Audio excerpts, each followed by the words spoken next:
really such a great feeling to know that all of you want to be a part of this great mission that we have, and we want to share it with other communities. I'm so thankful to have two good friends presenting with me today, Emily and Adam Flores. Emily actually comes to us after working as a social worker for 10 years. She actually has a master's in marriage, family, and child therapy, and specializing in Latin families. So she's here along with her husband, Adam, who joined Take Shape for Life in 2013, right, and are already integrated national directors, to share a little bit about the demographics of the US Latino population, but also to share their own personal experience about our perceptions. So stay tuned. They're going to first present a little bit about the demographic information, and then I'm going to bring them back on stage at the end for a really incredible story. Thank you.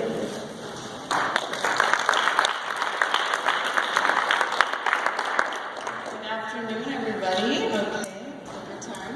Awesome. All right, so just so we're all clear, we're going to go over some statistics. And currently, we as Latinos make up about 17% of the U.S. population. So that's about 55 million people. In 2060, it's projected that we will be 1/3 of the population, which is huge. And so you might be thinking, what does that mean for me and my business? So basically, if you're looking to grow your business, this is definitely a market you are going to want to tap into, right? Woohoo! So the past few days, we've been listening a lot to Helen Irwin and a lot of what she has to bring to this company. And she says, lead from the future, act in the now. And that's exactly what we're doing. We're developing a whole new system to work with this huge population that desperately needs this. How many of us in this room speak Spanish? Raise your hand. Awesome. That's great. That's really good to know, because did you notice my hand wasn't raised? Yeah, I am not a Spanish speaker. They told me they'd be serving nachos. Where are the nachos? Here they are. So no nachos, just in case you were wondering, but I don't speak Spanish. I'm second generation Mexican American, and immediately when I heard about this, I thought the same thing. I need to learn how to speak Spanish. But this is not what that's about. This is about creating relationships and building trust with the community, something that we've already done. So now it's just about stepping outside of our comfort zones, like we always do, and try to gain that trust with a new community. So, as you can see up here, 95% of Latinos born here in the US speak English, and most speak English and Spanish, other than myself, of course. So definitely don't see that as a barrier to reaching out to the community at all. All right, so average age and household size. So a few things. We're younger, we're having babies, so our families are bigger, we're going to be around longer.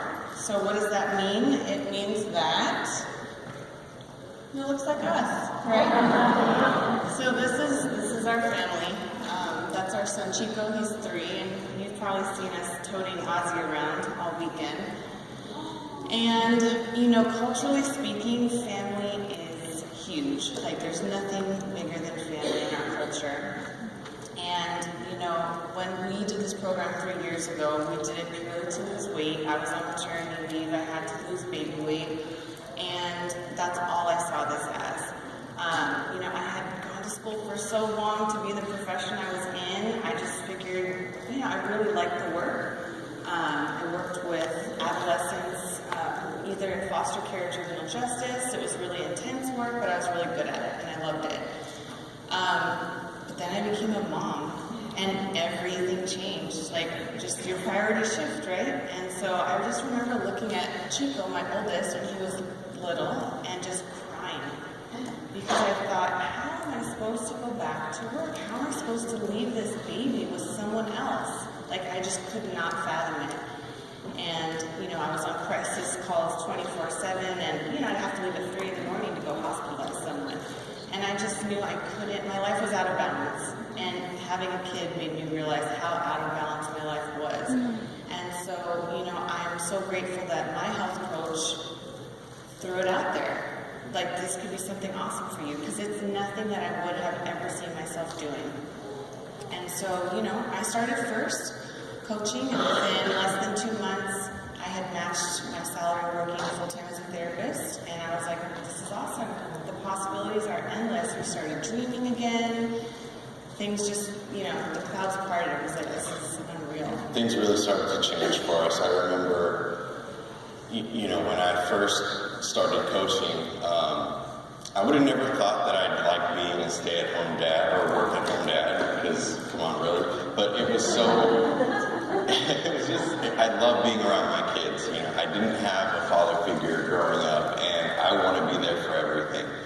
And going to work every morning and coming home and feeling exhausted, it was really tearing me up inside. So to be able to stay home and wake up with my kids and be able to park down the street so that I could walk into school and we can just kind of talk and race and mess around, that's what I want, and that's what means the most to me.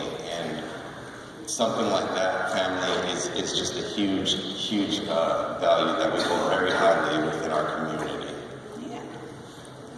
All right. So, habits of disease. Unfortunately, we have a lot of common diseases within our community. So we're talking about diabetes, we're talking about cancer, we're talking about heart-related illnesses.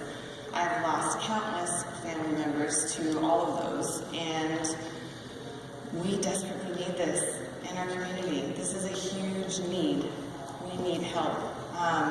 Nearly half of us are obese. We need help.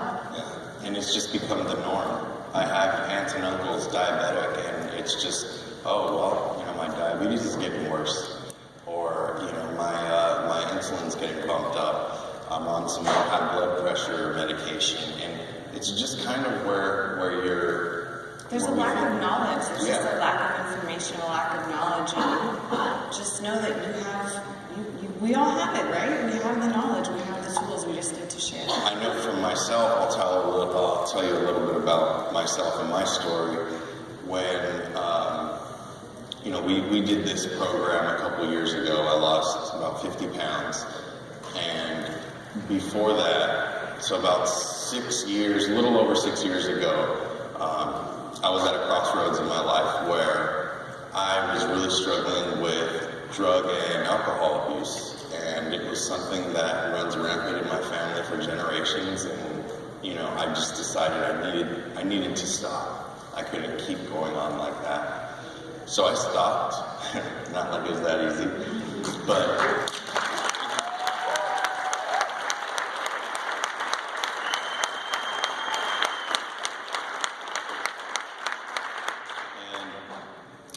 I turned to food. Instead of having a beer in my hand, it was a soda. And instead of taking a shot, I was making a sandwich, whatever it was. But my unhealthy habits turned from the alcohol to the food. And in my own head, I thought, you know what? I'm not drinking. I'm sober. So leave me alone. It doesn't matter if I'm eating this entire pizza.